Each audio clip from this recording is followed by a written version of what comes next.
Looking at the Markets with David Modell.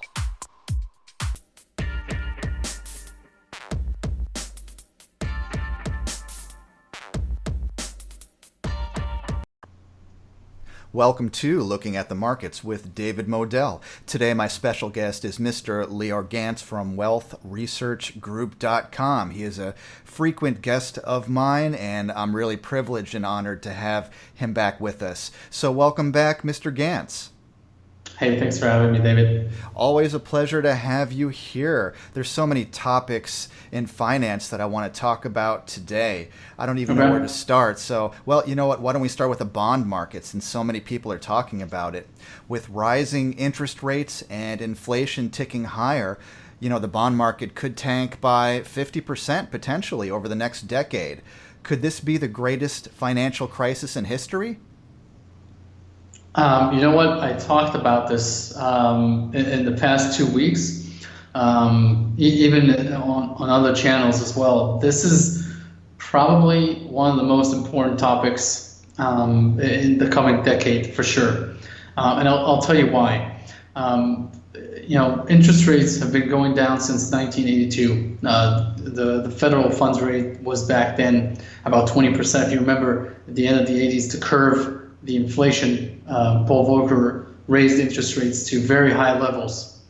So when you start trimming down interest rates, what that means is that if you invest, let's say, $1 million in treasury bonds, and the bond is paying 20%, okay, then you get about $200,000 a year in interest payments. If interest rates go down to 15%, that same bond for $1 million, right? It pays $150,000 in interest rates.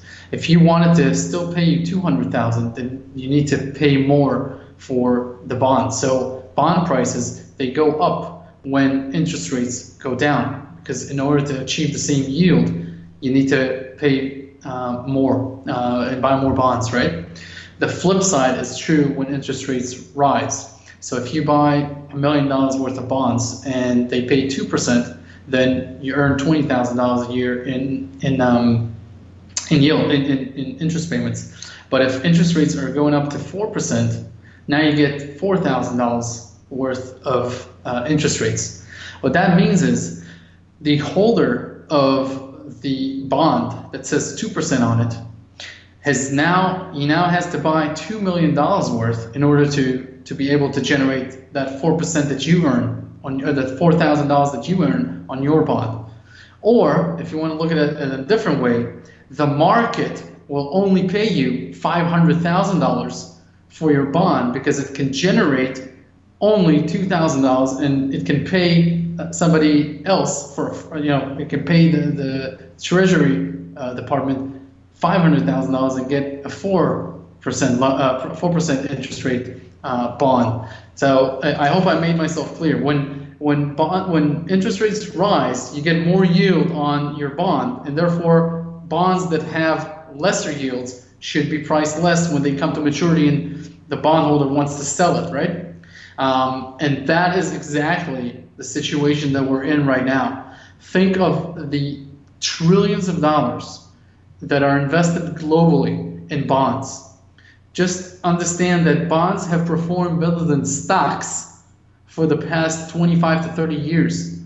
They returned more because as interest rate went down, bond prices went up. And the exact opposite will start happening right now as interest rates start to normalize.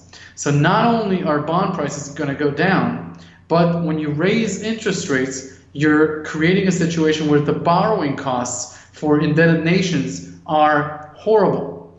So in this environment, not only are governments and businesses inclined not to borrow that much, and they need to pay more interest rates on their existing obligations, which makes them less likely to expand their businesses, hire more people, raise wages, all the other stuff that they could have done if interest rates stayed artificially low. So we're in this environment right now where if they raise interest rates even by a little bit, that can start causing a bonds bear market. If they raise it to normalize because the treasuries, if you want to normalize the 10-year treasury, it's about 5 to 6% historically. That will absolutely crush the bond market. Now, if retirees, if pension funds, if institutions, governments, other nations that are holding trillions of dollars worth of bonds, pension funds, sovereign wealth funds, hedge funds, mutual funds, it's trillions and trillions of institutional money that are held on behalf of the public and on behalf of clients. If that's being liquidated into the market when the U.S. is entering a retirement boom, a retirement peak in terms of the amount of baby boomers that are experiencing, getting into the retirement age, that means they need to compensate for that lost equity by selling stocks, by selling real estate holdings. This has a massive trickle effect. And my question to you is, David, if central banks own a lot of treasuries and other nations own a lot of treasuries, who can bail out those institutions? Because these are the institutions that actually had to bail out public companies in 2008. Who comes in and helps central banks to become liquid again? This is a situation where the IMF can start getting in there, the BIS, the Bank of International Settlement. This is the worst thing that can happen on a global scale. So central banks right now, they're fighting inflation, right? So they need to raise interest rates. On the flip side, when they raise interest rates, they're going to cause the bond market to be absolutely a massacre. So they're in this situation where investors are trying to squeeze every bit of profit that they can right now from the market, because interest rates are still low, inflation is still quite tamed. But once this kicks into overdrive, you're going to see a completely different environment. And I wrote an extensive report on what to do right now instead of staying with your bonds portfolio, how to switch into high yield instruments, which are far better in terms of times of high interest rates and rising inflation. You can go to wealthresearchgroup.com/bonds. And I can tell you this, in my opinion, this will wipe out more equity than homeowners lost in 2008. It's a massive, massive problem. I don't think it's going to be a one-time, like a one-night event or a crisis as concentrated as 2008. I think this is going to be a period where you're going to see some panics, but it's going to be a period, a long, drawn-out period, where this is going to be a huge, huge problem and an overhanging cloud. And since there's governments and central banks involved here, as investors themselves in these bonds, this is going to be a tricky situation, very tricky. Yeah, sounds pretty scary. People will definitely want to download that free research report. Again, it's wealthresearchgroup.com/bonds, and I will put all the links in the description below this video. You don't have to write all that down. You could just click on the link below this video and check that out for sure. It's a free report. I know a lot of people are big fans of your free reports, and why not? I mean, you're doing all the research, and we get to benefit from that, which I think is great. Now, I've heard, and I'm kind of excited about this business model. In fact, there's only one, as far as I know, one legitimate business model that has, in fact, outperformed both mining shares and gold. I know that you just published, speaking of reports, you just published a special report on this business model. So can you share that with us? Yeah. So you're probably talking about the royalty business. So we did a long study going back to see which, we are trying to find ways where people can get invested in what works in high inflationary environments. But with limiting the risk. So what we wanted is sort of a financial magic. We wanted to find companies or businesses that are built in a way where the mining sector is incredibly cyclical, commodities are incredibly cyclical, and people sometimes see 80-90% drops in share prices because these companies go through extensive capital expenditures, and shareholders give up and they come back. It's a very euphoric business, and then there's a huge bust. So what we wanted to do was find a company that defies gravity, or a business model that defies gravity. And what we found is you can circumnavigate and avoid all the bad stuff that mining is famous for. So high capital expenditures, lots of labor, lots of energy costs, like Caterpillar trucks, and digging, all this permitting, getting permits for roads, bridges, all of the hassles that have to do with digging raw materials from the planet.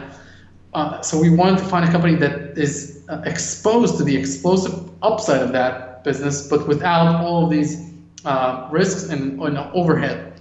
So the best model for this, it's called either the royalty or streaming model. You can call it whatever you want, but the idea is that you find companies that what they do is they make upfront payments, cash payments, to mining companies, which are always in need of capital to grow their business. Until they produce, until they operate a mine, they need to develop, explore, drill, all that stuff burns cash, and obviously one day you hope that you get a return on investment on all that cash that went into the project if the company goes operational. But royalty companies, what they want to do is they don't want to speculate. They want to go into solid deals, make payments initially, to help the company progress, and once they get operational, they want to do an agreed upon fixed price where they can buy the ore at a very discounted rate to the market.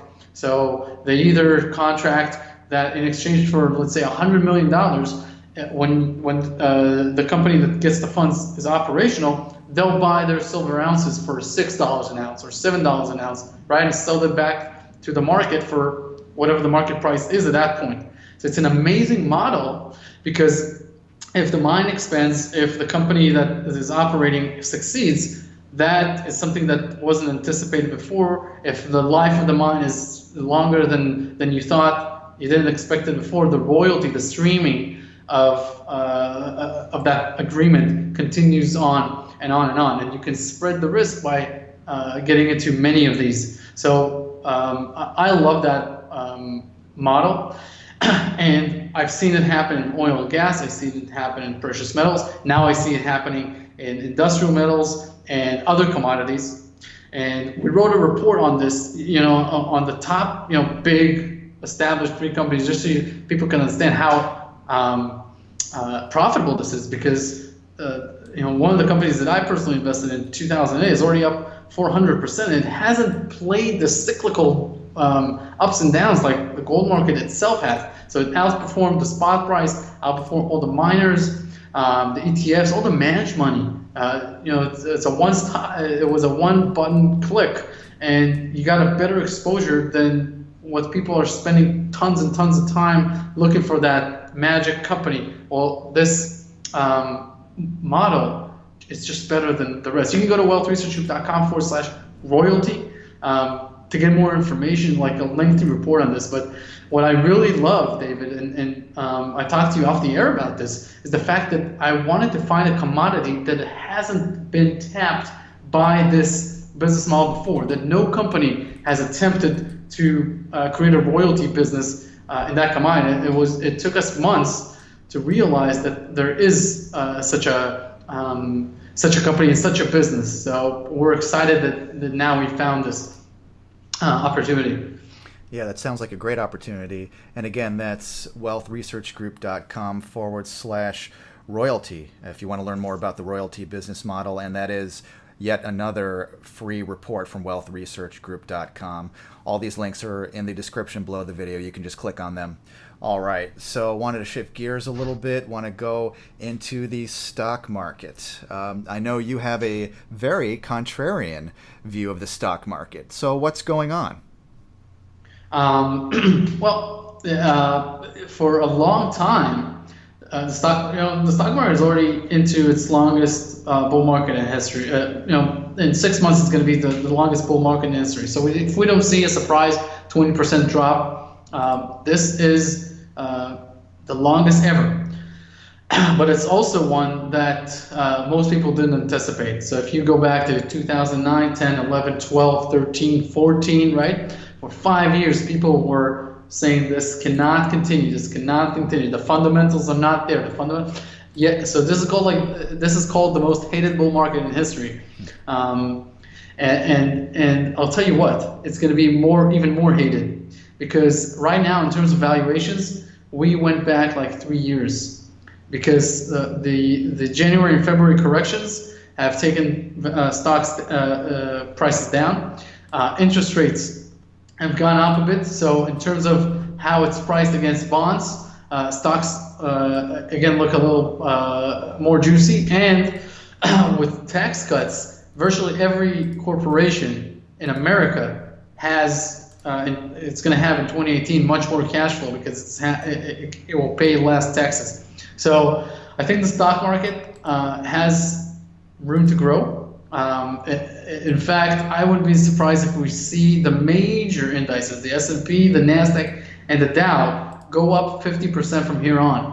That doesn't mean that I'm personally not going to invest further into the indices, but when I find a specific company that I like, that is attractive, I am going to make sure that to be invested, because when you find a world-class business, such as the wealth stocks. If you go to the website, the Wealth Research Group, and you click on the top menu where it says wealth stocks, you're going to see businesses that have survived and thrived through high interest rates, 20%, 0%, 5%, it doesn't matter. The business model is so good, and the management teams over the years, and the culture of the companies are so good that they've been able to create bigger and bigger profits every year and outperform the indices, which is obviously the idea of capitalism, to beat the market, because we collectively are the market. So if we can be part of that group that beats it, we're obviously doing something right. So that is something very important.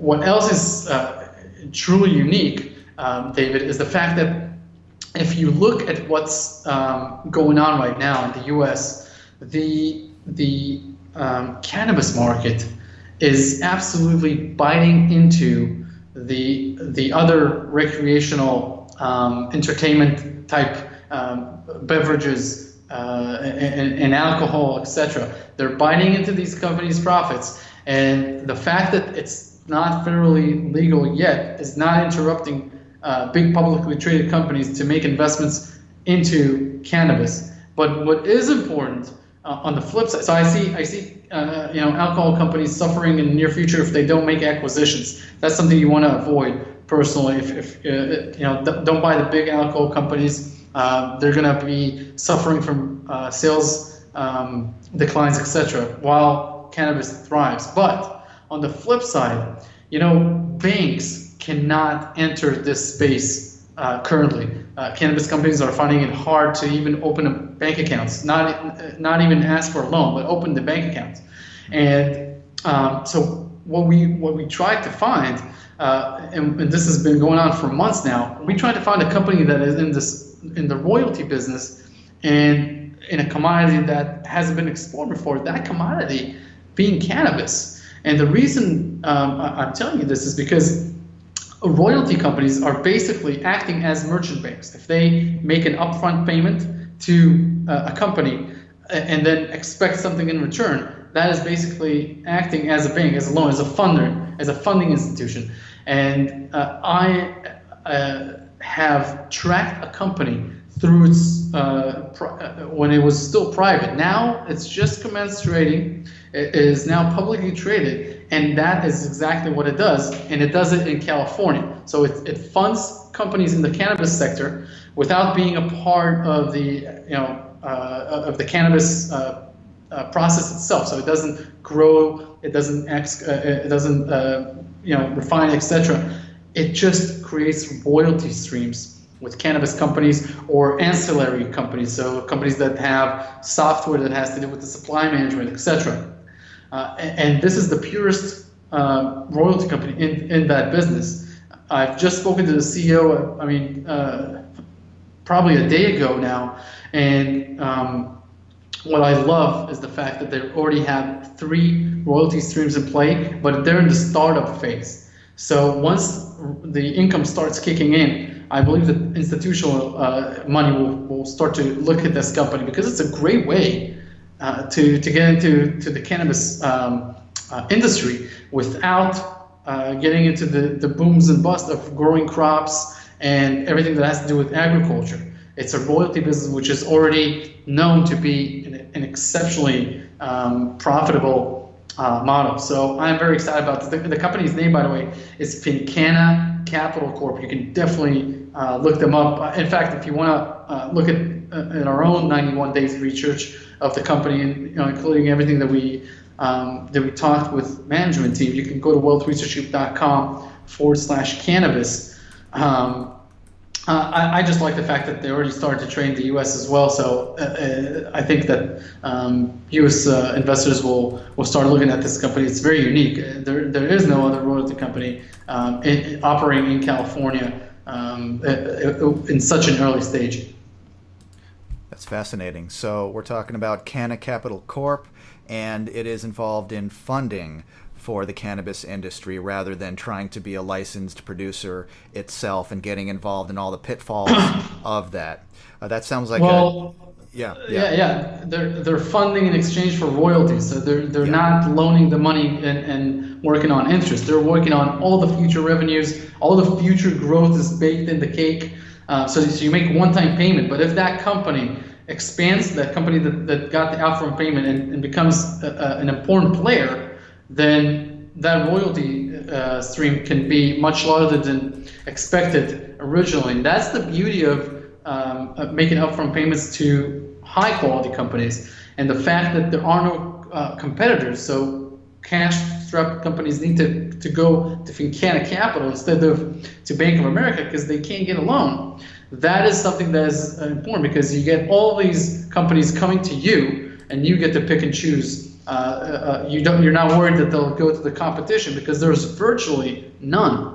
That is the important magic timing of this investment. Once there's going to be other companies in this business, or once it's federally legal, it's going to be a whole different picture. So this is unique because of the timing situation, David. Absolutely. So that's Canna Capital Corp on the CSE. Canadian exchange. For people who are interested, the ticker symbol is CALI, Cali. Yeah, Cali. Yeah, makes sense. If they're Californian, I think that's great. And by the way, if somebody is interested in checking out Canna Capital Corp, if you want to go to their website, it's fincannacapital.com. But just as importantly, you'll want to check out on wealthresearchgroup.com again, free, always free, special reports. And all you have to do is go to wealthresearchgroup.com/cannabis, or just click on the link in the description below this video. All right, so much to talk about. Want to talk about cryptocurrencies, always a popular topic with my audience. We've seen quite the decline since the recent peak of cryptos. It's been going down. A lot of people are disappointed. Some people are scared. Is this the beginning of a bear market for cryptocurrencies? Interesting question. And I'll tell you, it's not that simple because of the fact that cryptocurrencies are not correlated that much with other asset classes. Why is that important?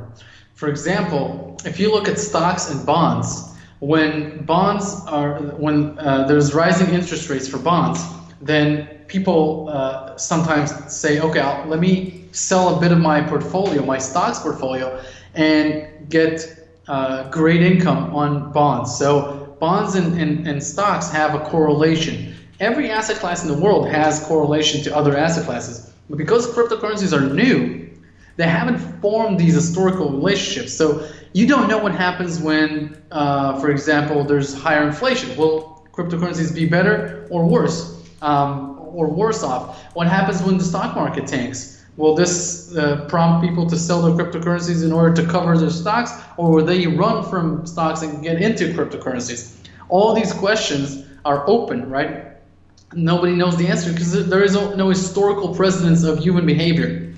So cryptocurrencies are important because we don't know how correlated they are to other asset classes. Therefore, if you allocate part of your portfolio into them, you virtually guarantee that that the cryptocurrency market will trade independently of your other asset classes, your real estate holdings, personal loans that you make, stocks portfolio, bonds portfolio, your private businesses, anything that generates income or that you're holding, your precious metals allocation. So that is something that is attractive for institutions. And I think what Wall Street is going to start doing is make sure its clients are moving some money out of stocks for their own agenda. Obviously, they want to generate fees and transaction fees. So they will prompt clients to switch over some of their funds into cryptocurrencies. And therefore, I don't see the negative environment for cryptocurrencies continuing much further.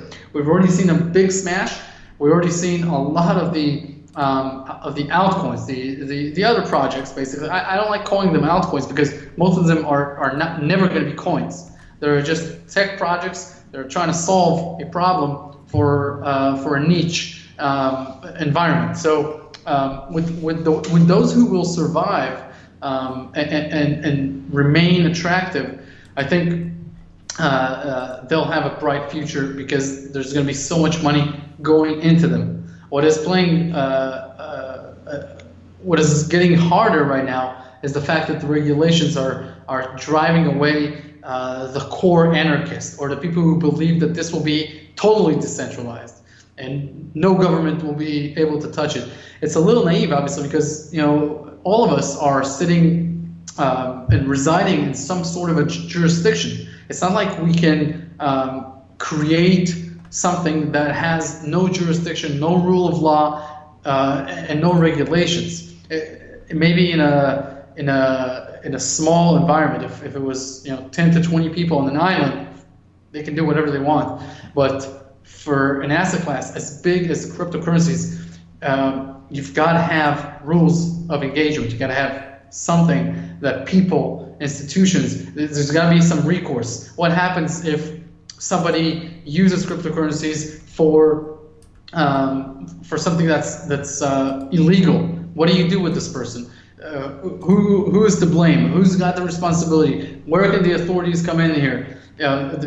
All these questions are important questions, and it's done with virtually every other asset class.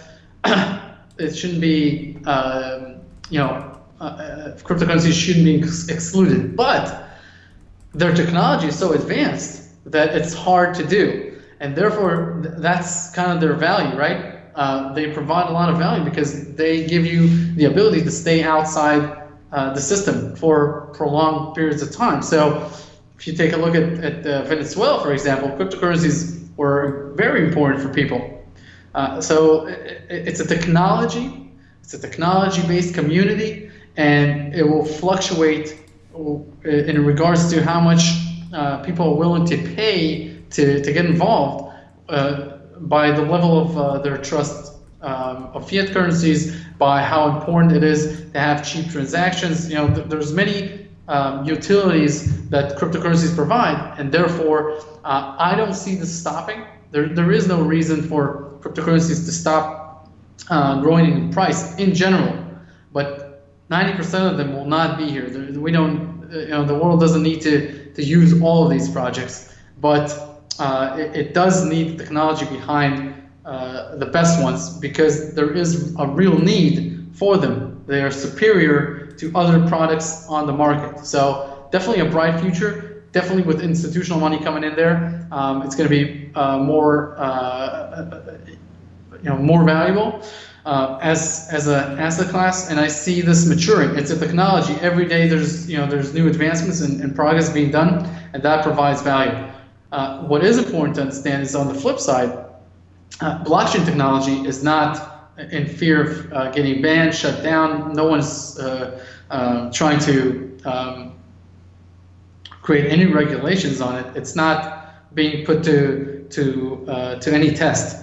And so if companies find ways to profit from the blockchain technology itself, without the aspect of cryptocurrencies, or with the aspect of cryptocurrencies but without being a cryptocurrency itself, that is something that can be very profitable. And we're already seeing, Intel and Nvidia and large companies that are getting a lot of investors' attention just because they provide the GPU cards or other equipment for the mining. Now we're going to see other companies that are getting more efficient because they put their supply chain on the blockchain. For example, if I'm buying ketchup or mustard, etc., and the product, I can scan the barcode and I can see on the blockchain where the tomatoes are coming from. That gives me as a customer more knowledge about the product. I'm far better off than not knowing, where these tomatoes came from, right? So blockchain technology is going to help. If you look at insurance for as a business, who is insuring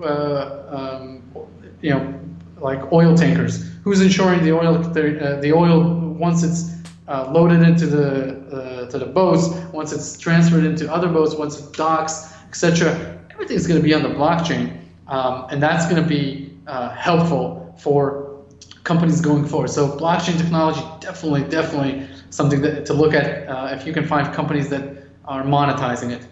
Yeah, I'm certainly interested in blockchain technology and, of course, finding ways to invest or monetize upon that. All right, and finally, I wanted to talk about home ownership. And, the 2008 crisis has created a situation in which people dream of home ownership, but people don't always have the credit scores. Is America doomed to be a renter nation? Well, the renter to ownership ratio has bottomed, basically. So the U.S. has reached a point where it had a lot of renters as a general percentage of the population compared to home ownership. So we're seeing that reverse trend reversing. So people are starting to move away from renting and getting back to ownership. But as they do that, they're starting to find out that banks are not that easy to work with, especially if you had a problem in 2008. So a real estate niche that I personally have been using and I think is highly lucrative is called a lease option. I don't know if you've heard of this, but this is something that's very unique, and it's not traditional, and it helps people that have cash. So they've saved up since 2008. They can put a down payment, but the banks won't work with them. So they're looking for alternative ways to get financings, right?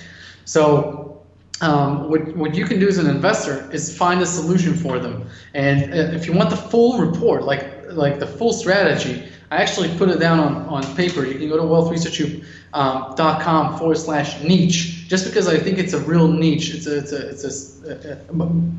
a tiny little niche. No one is doing it in your area, so the competition is very low, and you can make a lot of money. Niche is N-I-C-H-E. Anyways, what you do is this. For example, David, you find out about a couple or a family that wants to own. You check out how much money they can put down. So they tell you there's cash situation. They need to work with you, right? You need to advertise that you help people get into homes, even if the banks doesn't work with them. So that's the appealing part of your ad. Once they call you, you start to screen them, and you see whether or not they have sufficient cash to put a down payment on a home. Then you find a homeowner who wants to sell, and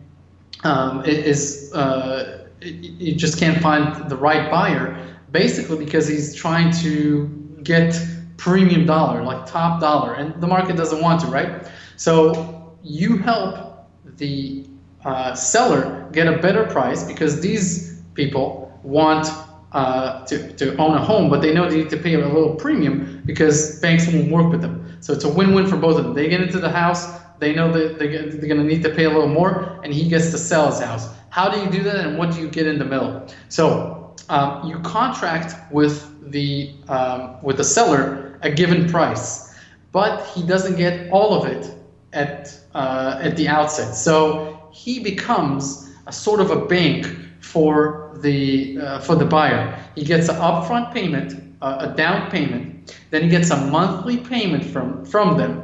Every month he gets the equivalent of rents, right? He gets a monthly payment, and in the end of a 2 to 3 to 5 year period, he gets what we call one lump sum, one balloon sum on what's owed, on the remainder.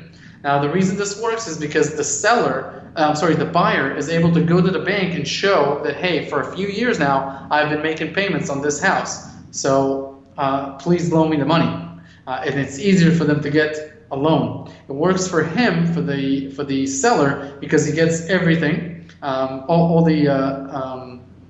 the payment, but and far more than the market would pay him, far more than the retail price of the property, about 10% more. And the people that are occupying his place are not regular renters. They need to be in charge of the home because they lease it and not rent it. That's a big plus for the homeowner, because he knows they'll take care of the property, and if they skip a payment, then their down payment is flushed down the toilet. That's it, they're gone. If they skip a payment, you get to keep the entire amount.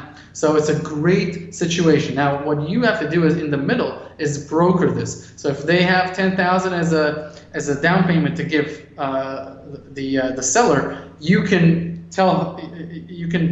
put your fee on top of that and give him 9 while taking 1,000, for example. Then every month they need to pay. You agree that they pay him 1,000. You tell them that the monthly payment is 1,100. So now you're banking a cash flow on this of $100 a month. You have zero at risk. You control nothing, but you facilitated this solution, and so you're getting a fee in the middle. When they have to pay the lump sum in the end, you tack another 1,000 or 2 or 3, whatever you can negotiate with the seller and the buyer. So you get paid upfront, all the way through, and in the end. It's a beautiful business model. You have zero hassles because you don't.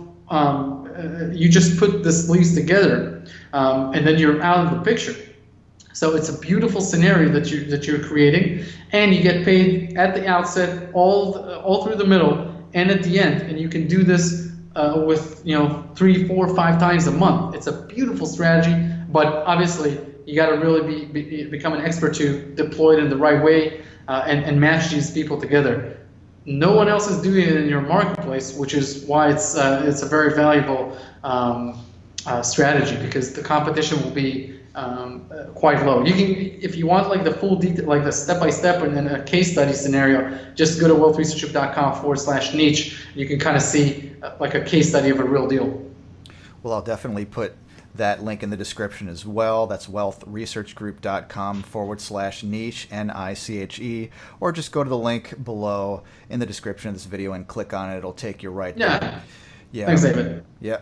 Well, I'm telling you, all this free research, it's amazing. We've mentioned 4 different free research reports today. So just to recap, we've got wealthresearchgroup.com/bonds if you want to get the research report on the bond market. And then you've got wealthresearchgroup.com/royalty about the royalty business model, which we discussed before. And then if you want the cannabis, or specifically the Canna Capital Corp report, that's wealthresearchgroup.com/cannabis. And by the way, in case I didn't mention already, the ticker symbols, if you're interested as an investor in Canna Capital Corp. In Canada, it is on the CSE exchange. It is CALI, CALI.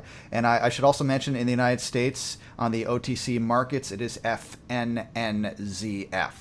That's Canna Capital Corp. Might be easier for U.S. investors if to go on the OTC. The CSE is very restricted to the Canadian investors. Yeah.